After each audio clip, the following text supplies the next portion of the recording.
And finally, we can now test our production deployment. So first, let's go ahead and log in. And let's just add a post here. And awesome, we see it right here immediately afterwards. Now let's add a comment. And perfect. As we should see, we're seeing our comment immediately. And if we go back to our forum and back to this post, yep, our comment is still here. Perfect. So we are retrieving it from our database. All right, and editing is working as well.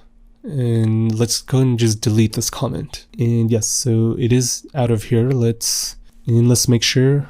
And yep, it is deleted. Awesome. All right, let's go to our profile dashboard and let's edit this post we just made. All right, awesome. So we are seeing our edited post now under the posts. And let's now delete this post. And yes, it is gone. And awesome. And we do see status 200, meaning okay. So yeah, this is it. We have successfully set up our app. It is working perfectly and communicating with our database. Awesome. So we're actually going to clean up all of our Amazon resources in the next section. So please do watch that one. You definitely want to delete all the resources you set up if you've been following along. Not doing so, you actually will incur charges to your card if you do not do so. So don't skip the last section, watch it and clean up all the resources if you've been following along. Thanks.